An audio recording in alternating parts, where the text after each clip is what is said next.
Olá, leitores da Bíblia, bem-vindos ao dia 194. Eu sou a Tati Camargo, do Mulheres com Fé, e juntos estamos lendo a Bíblia por completo com apenas 15 minutos por dia e alguns minutos adicionais com um mini estudo bíblico. Hoje eu vou ler para vocês 2 Crônicas, capítulo 27, e Isaías, dos capítulo 9 ao 12.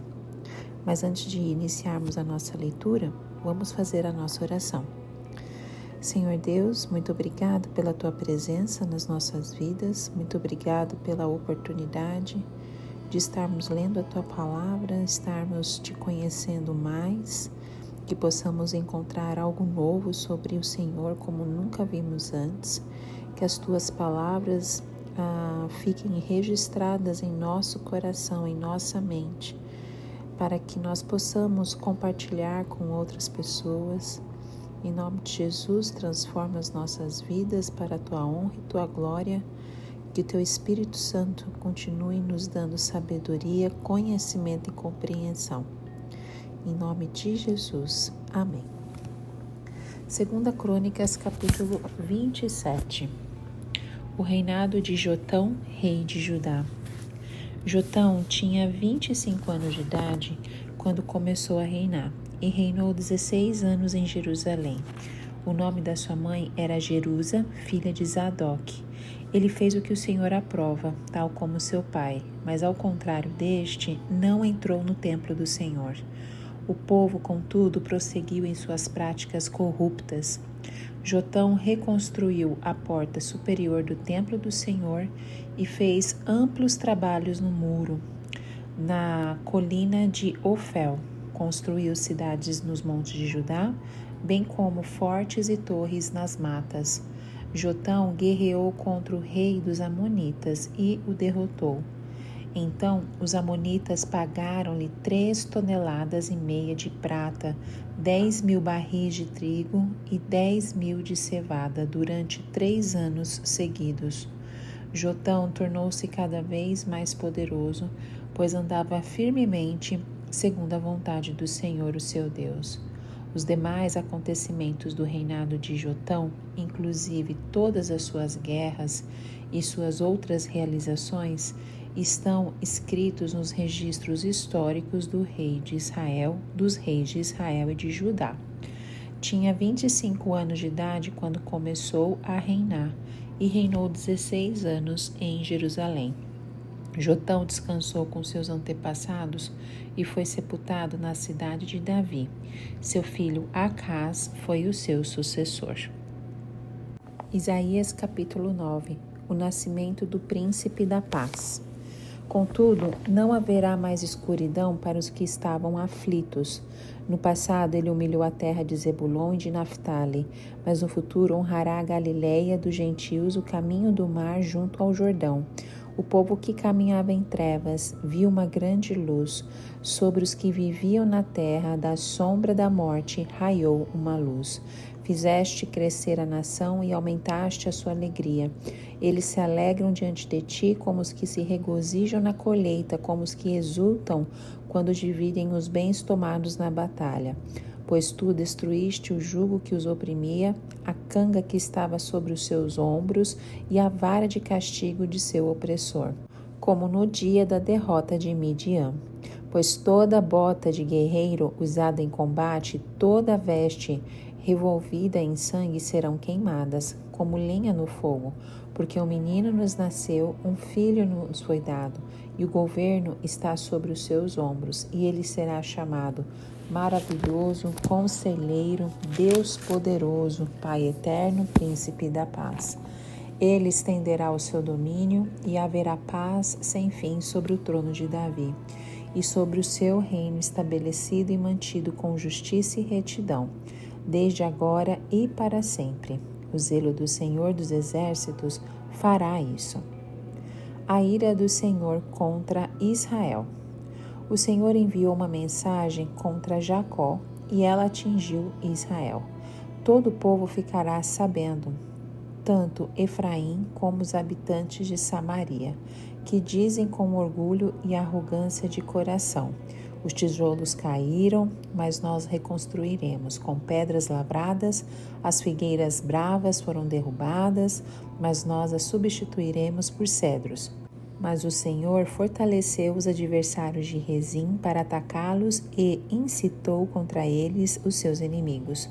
Os arameus do leste e os filisteus do oeste devoraram Israel, escancarando a boca.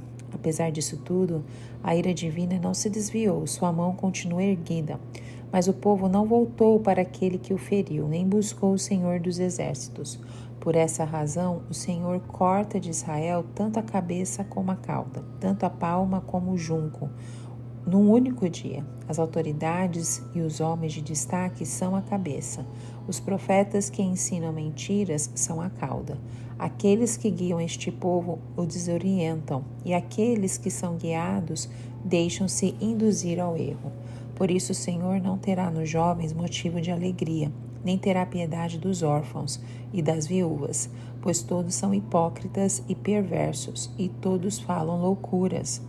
Apesar disso tudo, a ira dele não se desviou, sua mão continua erguida, porque a impiedade queima como fogo, consome roseiras bravas e espinheiros, põe em chamas aos matagais da floresta, fazendo nuvens de fumaça.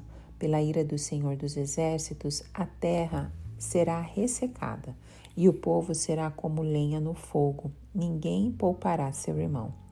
À direita devorarão, mas ainda estarão com fome.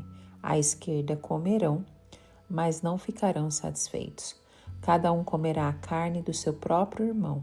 Manassés contra Efraim, Efraim contra Manassés, e juntos eles voltarão contra Judá. Apesar disso tudo, a ira divina não se desviou, sua mão continua erguida. Isaías capítulo 10. Ai daqueles que fazem leis injustas, que escrevem decretos opressores para privar os pobres dos seus direitos e da justiça os oprimidos do meu povo, fazendo das viúvas sua presa e roubando dos órfãos. Que farão vocês no dia do castigo, quando a destruição vier de um lugar distante? Atrás de quem vocês correrão em busca de ajuda? Onde deixarão todas as suas riquezas? Nada poderão fazer, a não ser encolher-se entre os prisioneiros ou cair entre os mortos. Apesar disso tudo, a ira divina não se desviou, sua mão continua erguida. O juízo de Deus sobre a Assíria. Ai dos assírios, a vara do meu furor, em cujas mãos está o bastão da minha ira. Eu os envio contra uma nação ímpia, contra um povo que me enfurece, para saqueá-lo e arrancar-lhe os bens, e para pisoteá-lo como a lama nas ruas. Mas não é que eles pretendem, não é o que têm planejado. Antes, o seu propósito é destruir e dar fim a muitas nações. Os nossos comandantes não são todos reis? Eles perguntam. Acaso não aconteceu a Cauno o mesmo que Carquemes? Ramate não é como Arpade e Samaria como Damasco? Assim como esses reinos idólatras foram conquistados por minha mão, reinos cujas imagens eram mais numerosas que as de Jerusalém e de Samaria, eu tratarei Jerusalém e suas imagens como tratei Samaria e seus ídolos. Quando o Senhor terminar toda a sua obra contra o monte Sião e contra Jerusalém, ele dirá: castigarei o rei da Assíria pelo orgulho obstinado de seu coração e pelo olhar arrogante. Pois ele diz: com a força da minha mão eu fiz, e com a minha sabedoria, porque tenho entendimento, removi as fronteiras das nações, saqueei os seus tesouros, como um poderoso, subjuguei seus habitantes. Como se estica o braço para alcançar um ninho, assim estiquei o braço para apanhar a riqueza das nações. Como os que ajuntam os ovos abandonados, assim ajuntei toda a terra. Não houve ninguém que batesse as asas ou que desse um pio. Será que o machado se exalta acima daquele que o maneja, ou a serra se vangloria contra aquele que a usa? Seria como se uma vara manejasse quem a ergue, ou o bastão levantasse quem não é madeira. Por isso, o soberano Senhor dos Exércitos enviará uma enfermidade devastadora sobre os seus fortes guerreiros. No lugar da sua glória se acenderá um fogo como uma chama abrasadora. A luz de Israel se tornará um fogo, o seu santo uma chama. No único dia ela queimará e consumirá os seus espinheiros e as suas roseiras bravas. A glória das suas florestas e dos seus campos férteis se extinguirá totalmente, como definha um enfermo. E as árvores que sobrarem nas suas florestas serão tão poucas que até uma criança poderá contá-las. O remanescente de Israel. Naquele dia, o remanescente de Israel, os sobreviventes da descendência de Jacó, já não confiarão naquele que os feriu, antes confiarão no Senhor, no Santo de Israel, com toda a fidelidade. Um remanescente voltará, sim, o remanescente de Jacó voltará para o Deus poderoso. Embora o seu povo, ó Israel, seja como a areia do mar, apenas um remanescente voltará. A destruição já foi decretada e virá transbordante de justiça. O soberano, o Senhor dos Exércitos, executará a destruição decretada contra todo o país. Por isso, o soberano, o Senhor dos Exércitos, diz: Povo meu que vive em Sião, não tenha medo dos assírios, quando eles o espancam com uma vara e ergue contra você um bastão, como fez o Egito. Muito em breve, o meu furor passará, e a minha ira se voltará para a destruição deles. O Senhor dos Exércitos os flagelará com um chicote, como fez quando feriu Midian na rocha de Horebe. Ele erguerá o seu cajado contra o mar, como fez no Egito. Naquele dia, o fardo deles será tirado dos seus ombros e o jugo deles do seu pescoço. O jugo se quebrará, porque vocês estarão muito gordos. Eles entram em Aiate, passam por Migron, guardam suprimentos em Micamás. Atravessam o vale e dizem: passaremos a noite acampados em Geba. Ramá treme, Gibeá de Saul foge. Clamem, ó habitantes de Galim, escutem, ó Laís, pobre Anatote. Madmena está em fuga. O povo de Gebim esconde-se. Hoje eles vão parar em Nobe, sacudirão o punho para o monte da cidade de Sião, para a colina de Jerusalém. Vejam, o soberano Senhor dos Exércitos cortará os galhos com grande força. As árvores altivas serão derrubadas, as altas serão lançadas por terra. Com um machado ele ceifará a floresta. O Líbano cairá diante do poderoso. Isaías capítulo 11. O ramo de Jessé. Um ramo surgirá no tronco de Jessé e das suas raízes brotará um renovo. O Espírito do Senhor repousará sobre ele, o Espírito que dá sabedoria e entendimento, o Espírito que dá conhecimento e temor do Senhor. E ele se inspirará no temor do Senhor, não julgará pela aparência, nem decidirá com base no que ouviu, mas com retidão julgará os necessitados. Com justiça tomará decisões em favor dos pobres. Com as suas palavras, como se fossem um cajado, ferirá a terra. Com o sopro de sua boca, matará os ímpios. A retidão será a faixa do seu peito e a fidelidade o seu cinturão. O lobo viverá como um cordeiro e o leopardo se deitará como um bode. O bezerro, o leão e o novilho gordo pastarão juntos, e uma criança os guiará. A vaca se alimentará com o urso.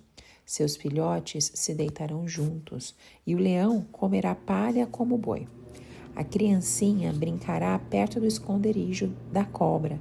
A criança colocará a mão no ninho da víbora. Ninguém fará nenhum mal, nem destruirá coisa alguma em todo o meu santo monte, pois a terra se encherá do conhecimento do Senhor, como as águas cobrem o mar. Naquele dia as nações buscarão a raiz de Jessé, que será como a bandeira para os povos, e o seu lugar de descanso será glorioso. Naquele dia o Senhor estenderá o braço pela segunda vez para reivindicar o remanescente do seu povo que for deixado na Assíria, no Egito, em Patros, na Etiópia e em Elão, em Sinear, em Amate e nas ilhas do mar. Ele erguerá uma bandeira para as nações a fim de reunir os exilados de Israel. Ajuntará o povo disperso de Judá desde os 4 cantos da terra. O ciúme de Efraim desaparecerá e a hostilidade de Judá será eliminada. Efraim não terá ciúmes de Judá, nem Judá será hostil a Efraim. Eles se infiltrarão pelas encostas da Filístia a oeste.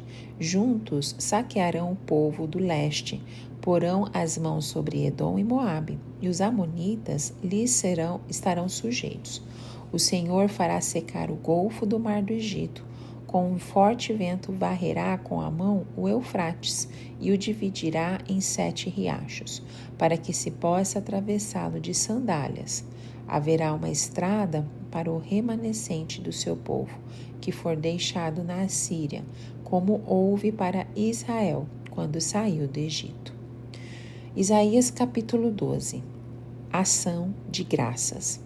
Naquele dia você dirá: eu te louvarei, Senhor, pois estava irado contra mim, mas a tua ira desviou-se e tu me consolaste. Deus é a minha salvação, terei confiança e não temerei. O Senhor, sim, o Senhor é minha força e o meu cântico, Ele é a minha salvação. Com alegria vocês tirarão água das fontes da salvação. Naquele dia vocês dirão: louvem o Senhor, invoquem o seu nome, anunciem entre as nações os seus feitos e façam-nas saber que o seu nome é exaltado. Cantem louvores ao Senhor, pois Ele tem feito coisas gloriosas, sejam elas conhecidas em todo o mundo. Gritem bem alto e cantem de alegria, habitantes de Sião, pois grande é o Santo de Israel no meio de vocês. Amém. Em 2 Crônicas 27, nós somos introduzidos a uma fase importante da história de Judá, o reino do sul de Israel sob o governo de Jotão, filho de Uzias. A introdução deste capítulo nos oferece um vislumbre do reinado de Jotão e suas características distintivas. Jotão governou Judá por um período de 16 anos, seguindo o reinado de seu pai, Uzias, que foi notável por suas realizações militares e administrativas. No entanto, o versículo inicial deste capítulo nos diz que Jotão fez o que era certo aos olhos do Senhor, seguindo os caminhos do Senhor, embora com ressalvas. Ele não entrou no templo do Senhor, indicando que sua fé era firme, mas não imaculada. Um dos aspectos mais notáveis do governo de Jotão foi a sua preocupação com a construção e a fortificação das cidades de Judá, além de suas vitórias militares contra inimigos circunvizinhos, como os amonitas. Sua estratégia de fortalecimento das cidades demonstra sua sabedoria política e preocupação com a segurança do seu povo. Esse capítulo nos apresenta um rei que equilibrava a fé religiosa com a governança eficaz e a segurança do reino. Sua liderança marcou um período de relativa estabilidade e prosperidade para Judá, oferecendo lições importantes sobre como um líder pode conciliar os aspectos espirituais e seculares do governo. Este capítulo serve como um prelúdio para os eventos posteriores na história de Judá, que incluiriam desafios e mudanças significativas. Isaías capítulo 9, nós encontramos o capítulo que brilha como uma joia preciosa no vasto tesouro da Bíblia. Este texto sagrado, repleto de imagens poéticas e promessas divinas, é uma parte essencial do livro de Isaías, que é conhecido por sua riqueza profética e visão espiritual profunda. A primeira coisa que salta aos olhos ao ler esse capítulo 9 é a mensagem de esperança que permeia todo o capítulo. O profeta Isaías, inspirado pelo Espírito Santo, proclama a chegada de um grande raio de luz para um povo que estava mergulhado nas trevas. Essa luz representa a vinda do Messias, aquele que traria consigo a redenção, e a restauração. O capítulo também faz referência a nomes significativos atribuídos a esse Messias, como o maravilhoso conselheiro, Deus forte, Pai da eternidade e Príncipe da paz. Esses títulos revelam a natureza divina e a autoridade do Messias, que não apenas governaria com justiça, mas também traria a paz tão desejada à humanidade. Além disso, o capítulo 9 enfatiza a profeta de que o governo do Messias não teria fim, estabelecendo assim uma base sólida para a fé e a esperança do povo de Deus. Este capítulo nos lembra que mesmo nas circunstâncias mais sombrias, a luz da promessa divina brilha intensamente, oferecendo conforto, direção para todos aqueles que confiam no Senhor. Então, esse capítulo nos convida a mergulhar na profundidade da palavra de Deus e a contemplar a promessa da vinda do Messias com gratidão e reverência. Também nesse capítulo, logo após descrever a chegada do Messias como uma fonte de alegria e esperança, Isaías agora aborda as consequências da desobediência do povo de Israel, destacando o juízo divino que se aproxima.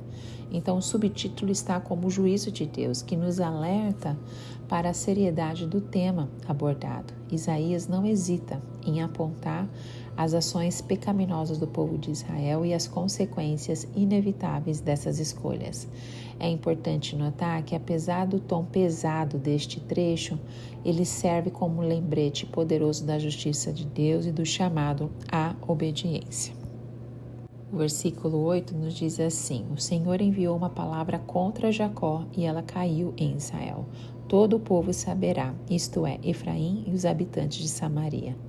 Então aqui, o que está querendo nos dizer é: o pecado e a rebelião do povo não passaram despercebidos aos olhos de Deus, e a sua palavra de julgamento se cumprirá.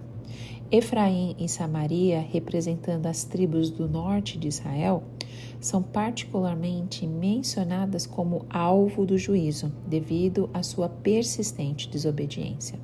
Lá no versículo 10, Isaías pinta um quadro sombrio das consequências desse juízo, que incluirão fome e desespero. Olha o que está escrito: comerão contudo e não se fartarão. Estarão com fome, mas não cessarão de devorar. Cada um devorará a carne do seu próprio braço.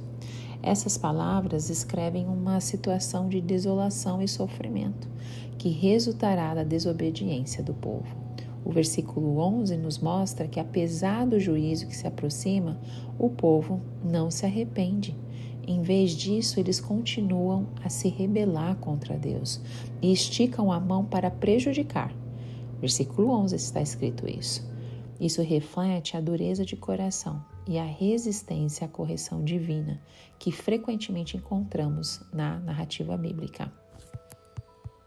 Então entramos no subtítulo que se chama A Rejeição de Israel, que captura a essência do tema abordado neste trecho de forma bem precisa.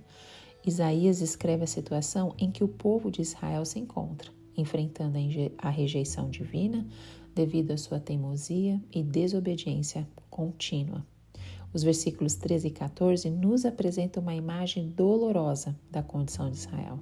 Isaías lamenta que o povo não voltou para aquele que o feriu, nem buscou ao Senhor dos Exércitos.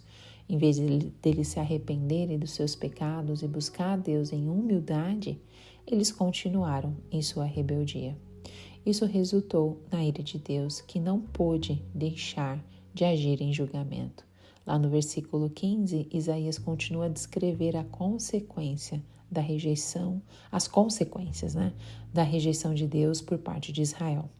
Ele diz: os chefes desse povo são enganadores e os que por eles são guiados são destruídos. Essa crítica aos líderes de Israel aponta para a corrupção e a falta de liderança espiritual, que contribuíram para o afastamento do povo de Deus.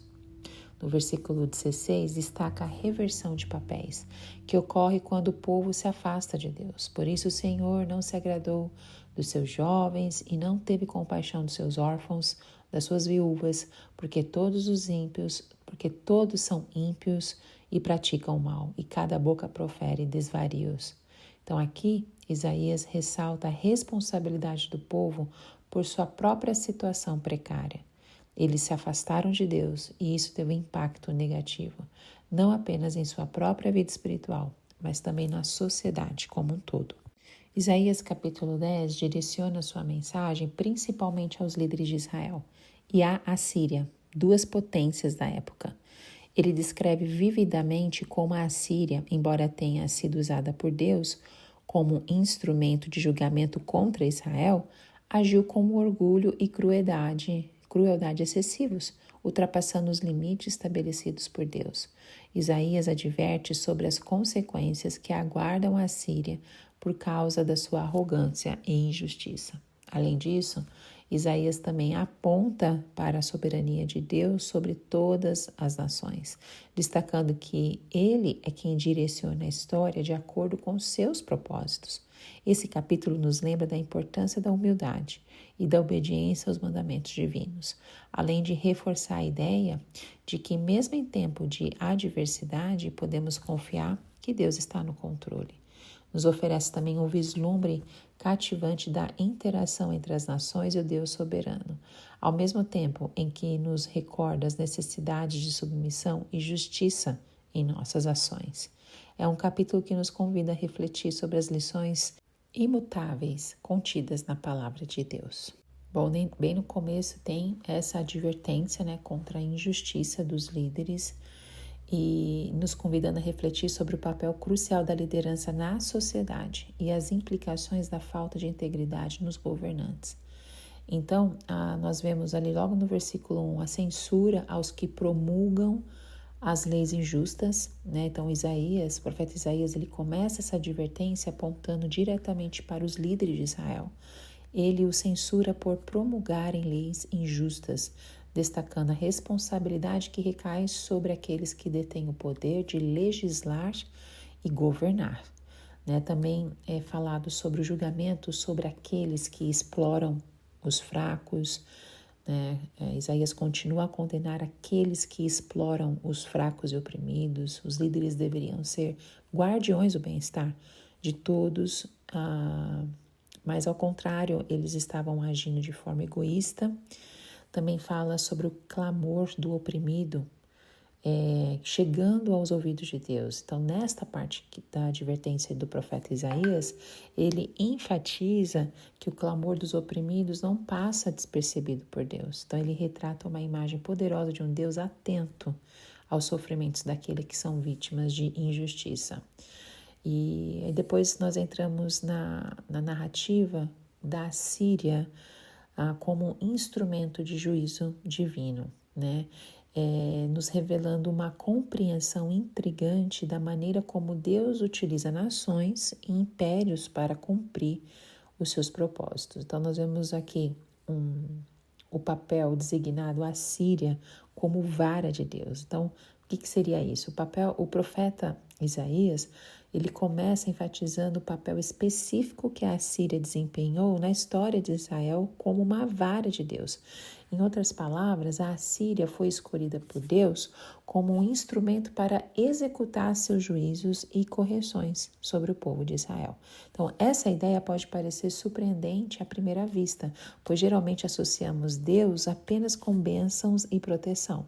No entanto, Isaías nos lembra que Deus é soberano sobre todas as nações e usa até mesmo impérios ímpios para cumprir os seus planos. Aí vem a arrogância da Síria e a punição para ela. Então, Isaías continua descrevendo a arrogância da Síria e como ela ultrapassou os limites estabelecidos por Deus. Depois tem a seção que fala quando Deus julga a arrogância dos líderes da Síria, Isso reforça a ideia de que o juízo divino não se limita apenas às nações, mas também se estende aos indivíduos que lideram essas nações. Então, a mensagem do profeta Isaías é clara: a soberba e a injustiça não escaparão da atenção divina e terão consequências. E aí, então, vem a destruição da Assíria, conforme predito. né? Então o foco agora está na queda iminente da Síria, uma potência que havia sido usada por Deus como instrumento de juízo contra Israel. Então Deus, ele reduz o poder da Síria. Isaías começa afirmando que o Senhor Deus reduzirá o poder da Síria. Então essa declaração é fundamental, pois demonstra que mesmo quando Deus usa nações para cumprir seus propósitos, Ele não as deixa impunes quando ultrapassam os limites e agem com crueldade. Deus é soberano sobre todos os acontecimentos da história e sua justiça é implacável. Aí nós entramos aqui no remanescente de Israel que encontrará refúgio em Deus. O profeta continua descrevendo o destino do remanescente de Israel, aqueles que permaneceram fiéis ao Senhor. Isaías assegura que o remanescente encontrará refúgio em Deus, indicando que mesmo em meio à destruição e ao juízo que a Assíria enfrentaria, aqueles que confiam no Senhor serão preservados. E depois nós vemos aqui no final a restauração de Israel e a queda de Nínive, que é a quarta parte do capítulo, né?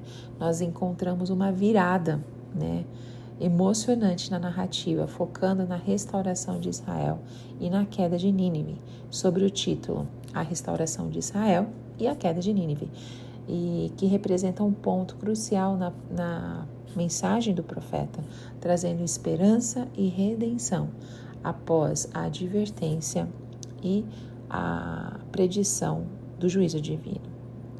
E então nós vimos também o remanescente de Israel, que vai voltar a confiar em Deus, o julgamento final sobre Nínive, que é a capital da Síria, né? A descrição do avanço de Assur, né, contra Jerusalém. Quem que era esse Assur? Então a sessão ela conclui com uma descrição do avanço de Assur, uma referência à Síria contra a Jerusalém. Então Isaías escreve vividamente a invasão iminente, destacando o cerco das tropas inimigas. No entanto, ele menciona que o julgamento divino recairá sobre os agressores. Embora essa passagem possa parecer sombria, ela serve como lembrete de Deus sobre a história. Mesmo nos momentos mais sombrios, Deus está cuidando de nós e pode vir em socorro de seu povo quando a gente menos espera. O capítulo 11 fala sobre o ramo de Jessé. Ele começa com essa descrição de ramo ou de um tronco que surgirá na linhagem de Jessé, pai do rei Davi. Este tronco ou rebento é ninguém menos que o Messias, o prometido Salvador de Israel, também chamado na minha leitura como ramo, né, de Jessé. Isaías nos fala das características extraordinárias deste governante vindouro, destacando a sua sabedoria, entendimento, força e temor a Deus. A visão de Isaías 11 também nos oferece um quadro intrigante da harmonia e paz que reinará sobre o domínio do Messias. Animais selvagens viverão em harmonia. O lobo se deitará com o cordeiro, o leopardo com o cabrito, e a criança os guiará. Este retrato simbólico de uma reconciliação universal é uma poderosa metáfora para a transformação espiritual e moral que o Messias trará no mundo.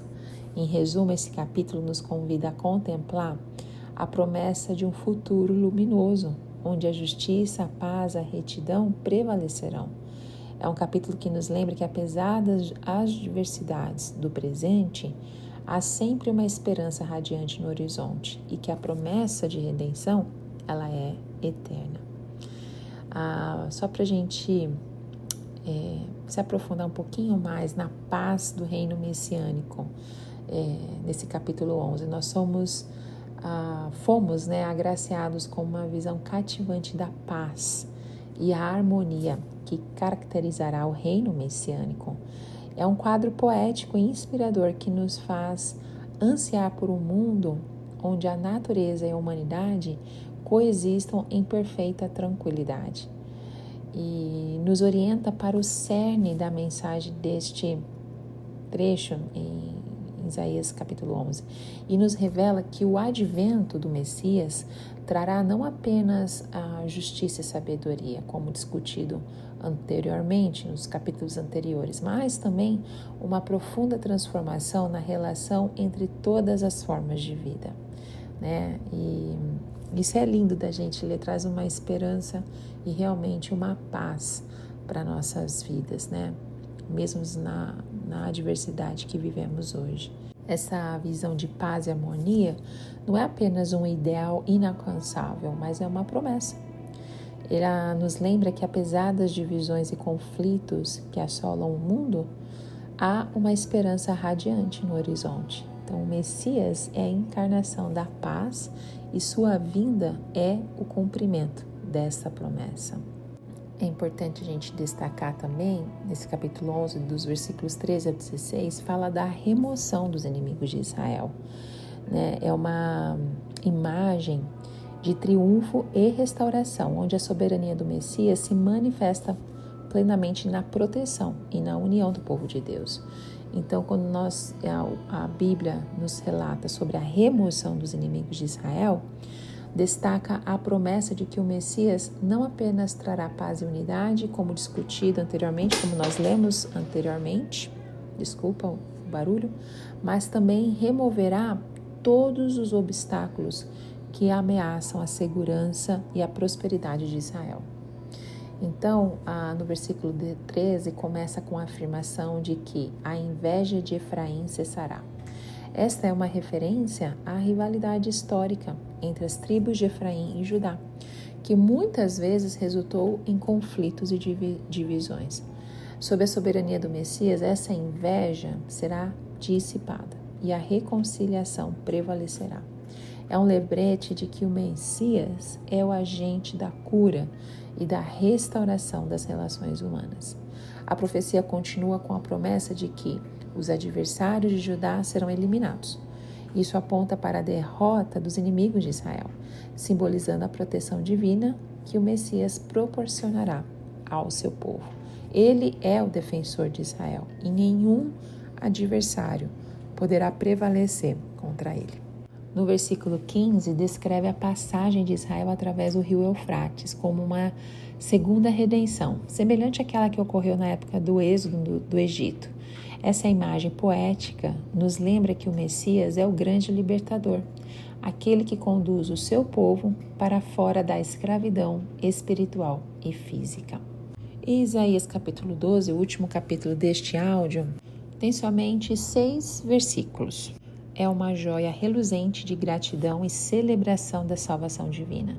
É como uma pausa revigorante em meio a uma sinfonia de advertências e repreensões.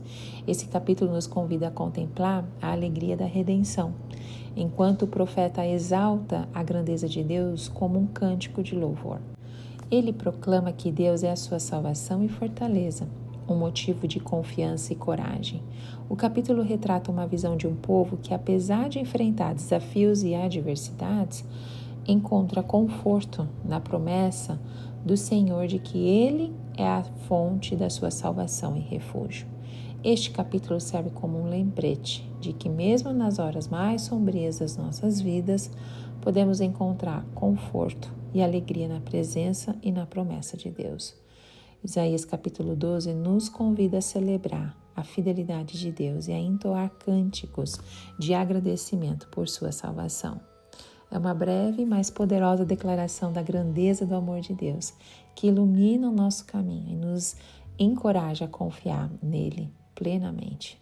Amém? Que Deus continue trabalhando nas nossas vidas e que nós possamos ter os nossos olhos cheios de esperança, os corações cheios de gratidão, pois Isaías, principalmente esses capítulos que lemos, nos recorda que mesmo em meio às tribulações, Deus é a nossa força, Deus é a nossa alegria, Deus é a nossa canção.